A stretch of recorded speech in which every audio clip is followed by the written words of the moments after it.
Are you ready, kids? Aye, aye, Captain! I can't hear you! Aye, aye, Captain! Oh!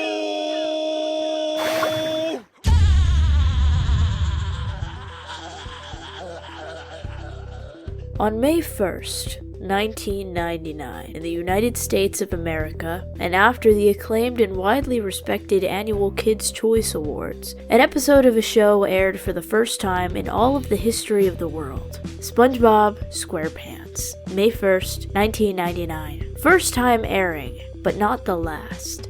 Created by a man named Steven Hillenburg, Spongebob Squarepants follows the life of one sponge, named Spongebob Squarepants, living in a pineapple under the sea. It follows Mr. Squarepants and his friends, living in the small town of Bikini Bottom. Some may claim this show is a childhood favorite. Some would say it is a part of classic television history, right next to I Love Lucy or The Twilight Zone. But the only way it would be close to something like The Twilight Zone is if it were a part of the zone itself. A work of art, one of the best animated series of all time, comedy genius. All has been said about this show, but I'm here to tell you something much deeper, much stranger, and much frighteninger than all of these. Here's the hypothesis. Spongebob Squarepants is a social experiment laid out by some unknown force, like the government or aliens, used to test the ability to control the mass society. In other words, to brainwash.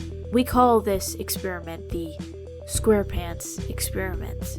It may sound odd, crazy even, but after the facts and evidence I lay out in this video, you will be changed. The grass will be greener, and the sea will be cleaner, and the sponge will be drier than ever before.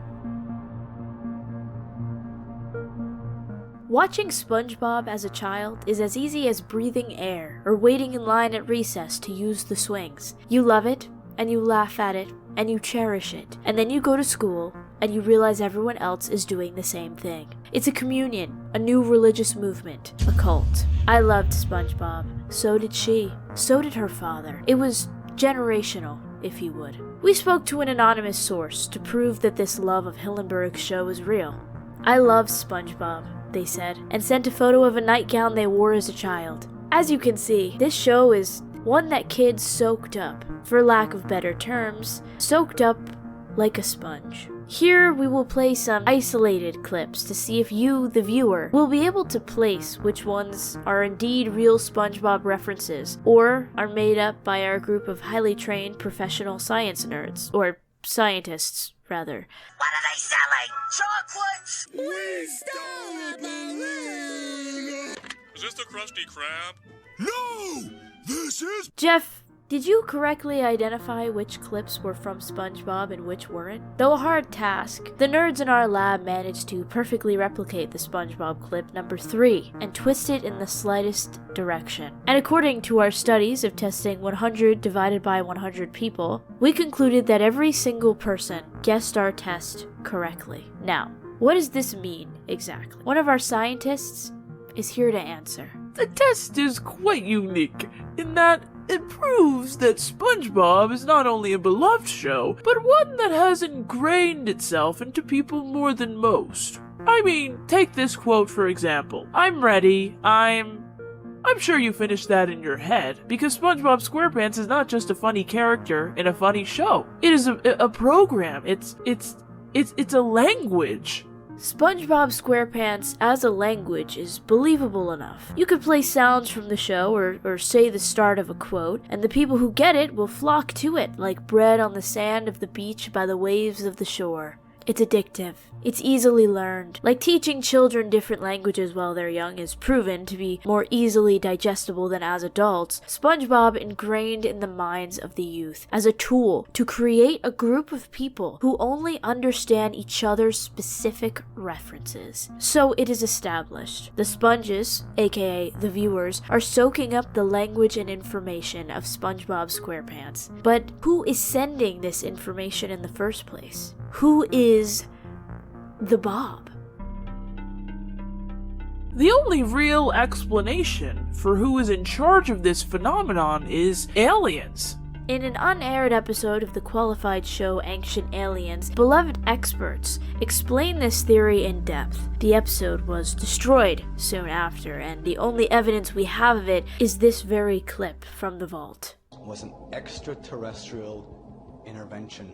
Another theory is conducted currently by a website buried deep in the depths of the internet on Reddit. Many people add their theories into the thread of this post, all accumulating in the question of, is the government controlling everything? In this case, everything is also referring to Spongebob Squarepants. Clearly, this is an issue that it has been brought up among internet theorists and renowned theorists around the world. With all of this evidence, it is proven the government and aliens are controlling us through SpongeBob. The government and aliens have used Spongebob Squarepants to control and brainwash the admirers of the show through the language of the sponge. But why did they do it? Was it for power? To see if they could? To use the sponges, aka viewers, to do their dirty work? Was tartar sauce, or some other trademark saying in the show, meant to be an activation code to get viewers to turn on their lethal modes like the Winter Soldier? One of our nerds found that if you take the name Tom Kenny, the name of the voice actor who voices SpongeBob's lines, and misspell it, it can be rearranged to spell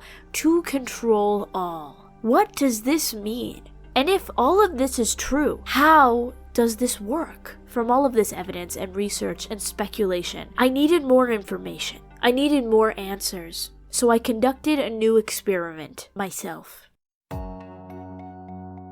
Last year, for a whole year, I used a reference to the masterpiece trilogy of films Diary of a Wimpy Kid in every single video of mine on my main channel. It was a prank, a silly one. But after doing it, I came to the conclusion that I held a certain power that others do not. I conceived the notion that I could subliminally transfer my love of something to people watching my videos. How, as an influencer, I held immense power. So, this year, I was going to conduct a new experiment. I would repeat my experiment of Diary of a Wimpy Kid, but with Spongebob Squarepants, and see if, even after my audience was aware of this prank in the past, if they would be able to place the fact that SpongeBob references were in nearly every single video of mine. This experiment would prove that the Squarepants experiments of the past 25 years were not only existing, still going on to this day. And this experiment would prove the power that the Squarepants experiments held. The power that was even greater than that of a social media influencer promoting Squarespace. And if that experiment went right,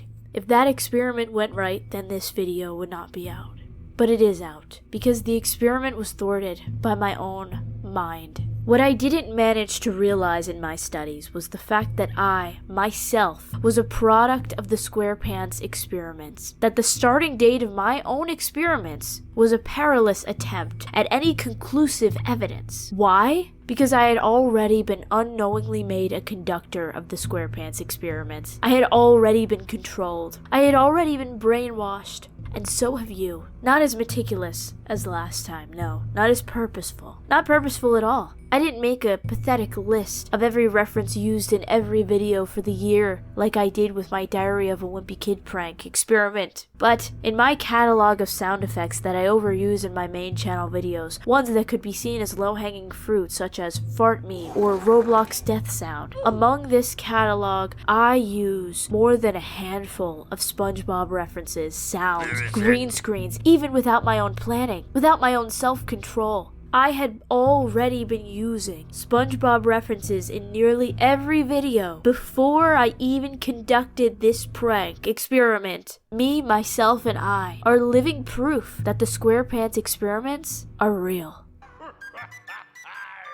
It is terrifying to understand that your attempts at unleashing the truth were destroyed by being a living human error. As a product of the Squarepants experiment myself, and a studied researcher, I may have started this breaking of a story out of fear and curiosity, but I think I've found a conclusion that will make everyone breathe a little easier tonight. I still believe that the government and aliens are forces that use SpongeBob Squarepants to control us. I believe we are all victims of this experiment, and will have to learn to live with the ridicule and pain of this knowledge. I believe it will be hard to understand for most, and even harder to untrain, maybe even impossible. But what I didn't understand going into this process was that while the government and aliens might have started this to control us, brainwash us, winter soldier us, the experiments had the opposite effect that they wanted. We will not all hail plankton to the systems that oppress and command their dominance over us, who use their sweet words to sway us into fear or combat or eating healthy. This show liberated us, unionized us. It brought us together in a way they couldn't imagine in their hypotheses and experimentation. We boo you stink the governments and systems that harm us.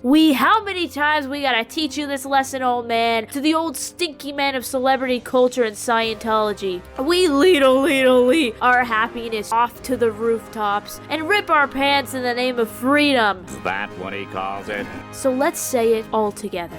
I am a product of the Squarepants Experiments, and I am proud.